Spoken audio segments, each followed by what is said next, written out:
In January 1719, you could buy a share in the Mississippi Company for 500 livres. By December of that same year, that share was worth 10,000 livres, a 1,900% return in less than 12 months. Servants became millionaires. Nobles sold estates to buy more shares. The streets of Paris turned into open-air stock markets where fortunes changed hands hourly. France had discovered the secret to unlimited prosperity.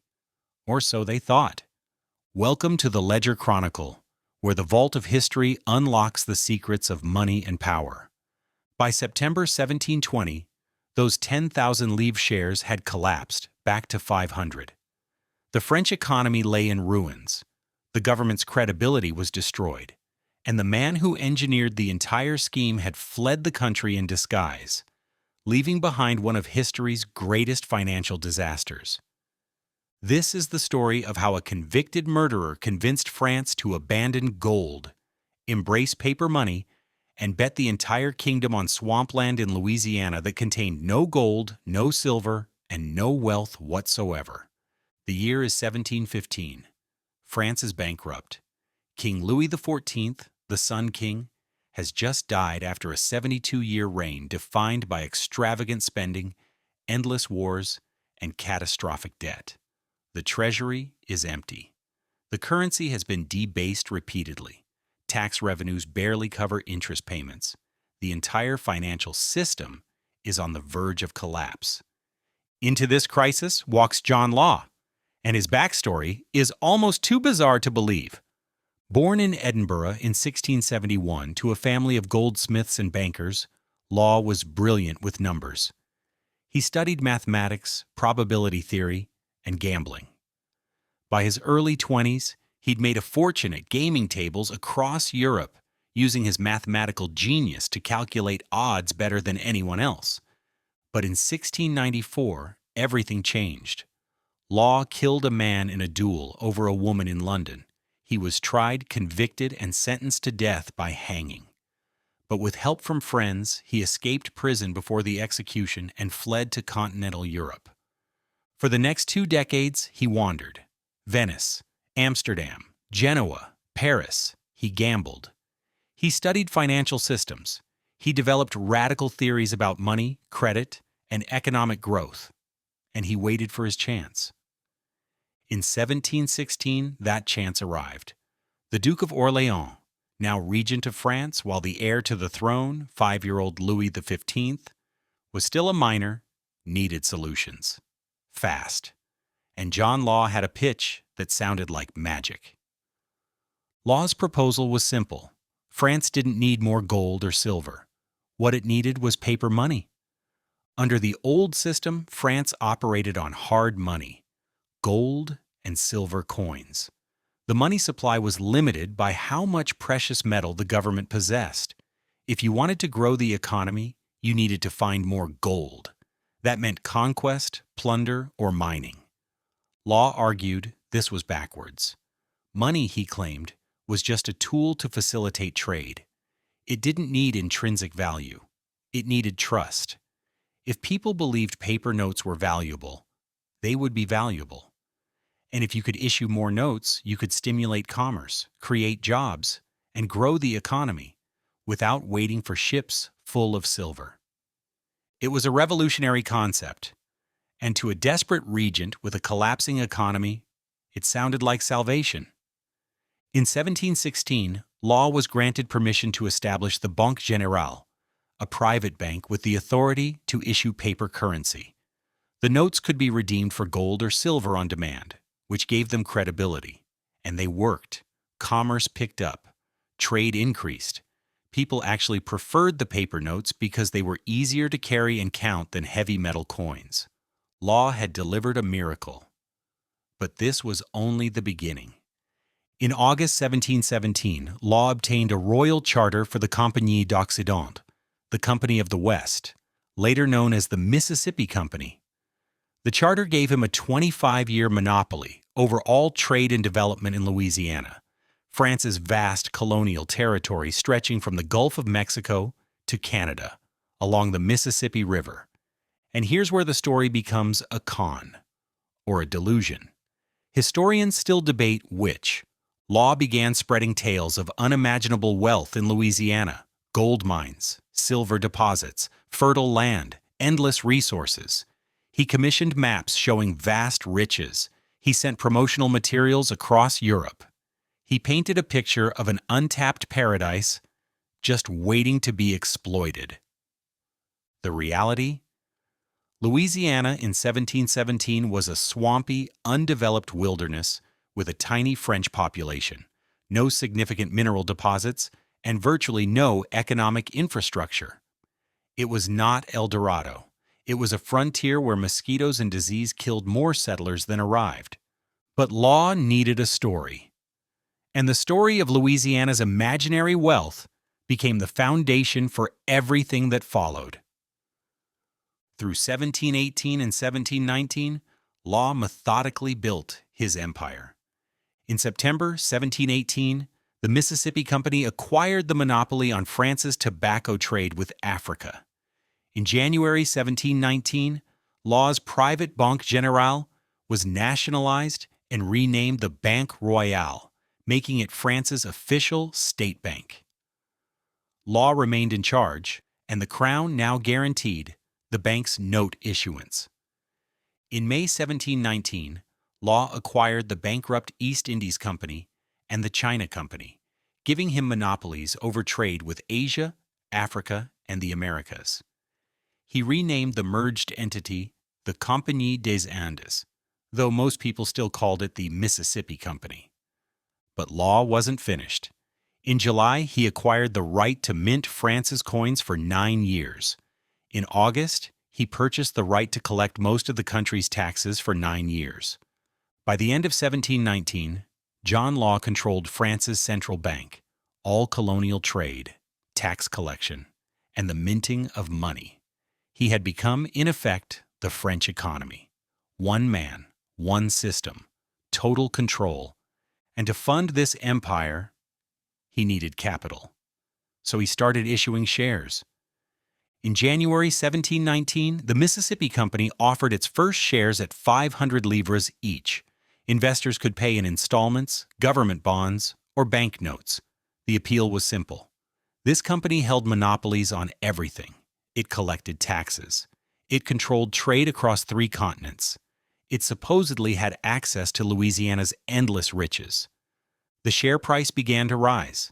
750 livres in June, 1,000 in July, 2,000 by the end of July, 3,000 in August. Law issued more shares, and more. By summer 1719, the Mississippi Company had issued over 600,000 shares. Demand was insatiable. A street in Paris, the Rue Quincampoix, became an open-air stock exchange. Thousands of people packed into the narrow street every day to trade shares. Nobles, merchants, servants, foreigners, everyone wanted in. The scene was chaotic, frenzied, electric. The word millionaire was coined during this period in French to describe the newly wealthy. Servants who invested their savings became rich overnight. Stories spread of coachmen buying estates and laborers retiring wealthy. By December 1719, shares hit 10,000 livres, a 1,900% gain in less than a year. France was experiencing the first modern stock market bubble, and Law, now the most powerful man in France, was appointed Controller General of Finance in January 1720.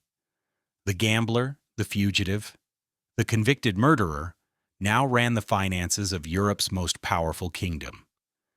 But there was a problem, a massive, systemic, unsolvable problem. To keep share prices rising, Law needed buyers. To enable those buyers, he printed banknotes from the Banque Royale. More shares issued, more notes printed, more demand, more printing. By May 1720, the amount of paper currency in circulation had reached roughly 2 billion livres. That was more than double the total amount of gold and silver coins that existed in all of France. Law had broken the link between money and metal. Paper notes were no longer backed by reserves. They were backed by faith. Faith in law, faith in the Mississippi Company, faith in Louisiana's imaginary gold. And faith, it turns out, is fragile. In January 1720, some of the shrewder investors began to sell. Not all at once, not loudly, but quietly, carefully. They started converting their shares and banknotes back into gold and silver. One famous story tells of a speculator who hid his gold in a cart, covered it with manure, and dressed as a farmer to smuggle it out of France to Belgium. Others shipped wealth abroad, converted to diamonds, bought foreign currency, anything to get out. The share price stalled. Then it dipped. Panic spread.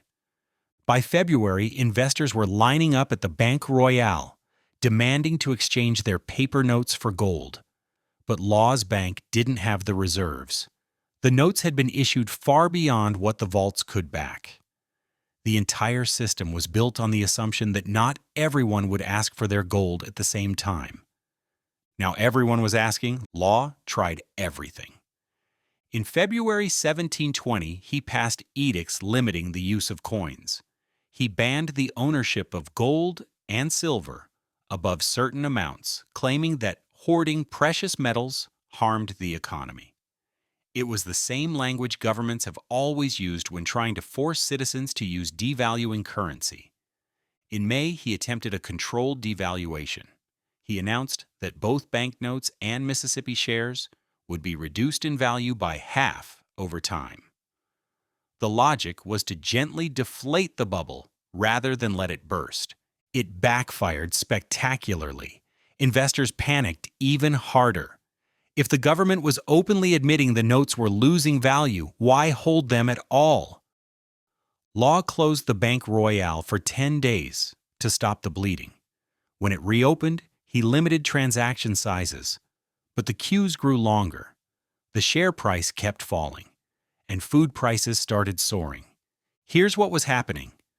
As the money supply had exploded through 1719, inflation had taken root. Prices for basic goods, rent, and luxury items had doubled. The paper prosperity was illusory. Real wealth wasn't being created. Currency was just being diluted. By mid-1720, food prices had surged by 60%. Bread became unaffordable for ordinary Parisians. The same people who'd chased riches in the Rue Quincampoix a year earlier were now struggling to eat. By September 1720, Mississippi Company shares had collapsed to 2,000 livres. By December, they were back to 500 livres, exactly where they started. The banknotes issued by the Banque Royale had lost half their value against gold. The French livre, once stable, had collapsed against foreign currencies. The economy had descended into chaos. In September, to make things worse, an outbreak of plague hit Paris, restricting trade and further crippling commerce. The crisis deepened. John Law was dismissed as Comptroller General. His enemies seized control of the Mississippi Company. Investigations began. Lawsuits multiplied. Death threats arrived. In December 1720, John Law fled France in disguise. Some accounts say he dressed as a woman to escape detection. He left behind virtually nothing. The man who had briefly been one of the richest and most powerful figures in Europe died penniless in Venice 9 years later. The collapse devastated France. Investors from every class lost fortunes. Nobles who'd sold estates to buy shares were ruined. Merchants went bankrupt. Ordinary citizens who'd invested their life savings were wiped out. The government defaulted on portions of its debt. Interest payments were slashed. Taxes were raised. The financial chaos contributed to a political crisis that would simmer for decades. And perhaps most importantly, the disaster created a deep, generational distrust of paper money in France. For the rest of the 18th century, the French resisted modern banking innovations. They clung to gold and silver. They rejected credit systems. The trauma of the Mississippi bubble made financial modernization nearly impossible. This distrust became a structural weakness. While Britain developed sophisticated bond markets, central banking, and public finance systems that funded its empire, France remained stuck with an archaic, inefficient tax and monetary system. That weakness, many historians argue, was a contributing factor to the financial crisis that eventually triggered the French Revolution in 1789. The Mississippi Bubble didn't just destroy wealth, it destroyed trust. And once trust is shattered, it takes generations to rebuild. The Mississippi Bubble is often lumped together with other speculative manias: tulip mania, the South Sea Bubble, the dot-com boom. But it was different in a crucial way. Most bubbles are driven primarily by irrational speculation. Investors chase rising prices, ignore fundamentals, and panic when reality sets in. That's part of what happened in France. But the Mississippi crisis was fundamentally a monetary disaster. It wasn't just that share prices were inflated, it was that law had disconnected the entire French currency from any anchor to real value. He printed unlimited paper money to prop up asset prices. He merged the government's finances with a speculative company's stock. He used the central bank to manipulate markets. And when confidence broke, there was nothing holding the system together. The mechanics are disturbingly familiar. Print money to stimulate the economy. Use that money to inflate asset prices. Create the illusion of wealth. Convince people that this time is different, that the old rules don't apply. Then watch it all collapse when reality reasserts itself. Today we tell ourselves we're smarter than John Law. We have central banks staffed by PhDs. We have models, data, oversight. We've learned from history. But have we? Since 1971, when the U.S. severed the last link between the dollar and gold, the global economy has operated on pure fiat currency. Money backed by nothing but government authority and trust. Central banks can create unlimited amounts of it. And they have. The money supply has exploded.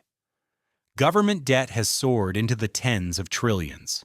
Asset prices, stocks, real estate, bonds have inflated far beyond historical norms relative to wages and productivity. When crises hit, central banks respond the same way law did. Print more money, buy assets, suppress interest rates, keep the bubble inflating. So far, the system has held. Trust hasn't broken. But every cycle requires more intervention, more printing, more distortion. The distance between paper values and real wealth grows wider. France's experiment with paper money lasted 4.5 years before it collapsed. The modern experiment has been running since 1971, 53 years and counting. Does that mean we figured it out, or does it just mean we're further along the same path with further to fall? Law's fundamental mistake wasn't greed or fraud. It was believing that money could be decoupled from scarcity, that prosperity could be printed, that economic growth was just a matter of expanding the money supply. He was wrong. And France paid the price, but his ideas never died. They just evolved, got more sophisticated, got wrapped in academic language and complex models. Today, every major central bank operates on principles that law would recognize. They manage money supply. They target inflation rates. They use monetary policy to stimulate growth. The difference is gradualism. Law's system collapsed in 4 years because he moved too fast. Modern central banks move slowly enough that each generation adjusts to the new normal. Inflation erodes purchasing power gradually. Asset bubbles build over decades, not months. The distortions compound slowly enough that people adapt instead of revolt. But the core dynamic is the same. Paper money, unlimited issuance, faith-based currency, the belief that central planners can manage prosperity by controlling the printing press. Maybe it works this time. Maybe modern technology, global coordination, and economic theory have solved the problems that destroyed law. Or maybe we're just further along in the same experiment. And when historians look back, they'll see the Mississippi bubble not as an isolated disaster, but as an early warning that we chose to ignore. In 1719, France believed it had discovered the secret to unlimited wealth. It hadn't. It had discovered the secret to unlimited illusion. John Law wasn't a villain. He was a visionary who believed his theories could save a kingdom. But belief doesn't change reality. And when paper promises collided with economic truth, the promises shattered. The Mississippi bubble lasted less than 2 years, but its lessons are eternal. You cannot print prosperity. You cannot create wealth out of paper and confidence. And when governments try, the result is always the same: inflation, collapse, and devastation. France learned that lesson the hard way. The question is whether we've learned it at all. If this gave you a new perspective, hit subscribe. History has the answers, and I'll show you where to look.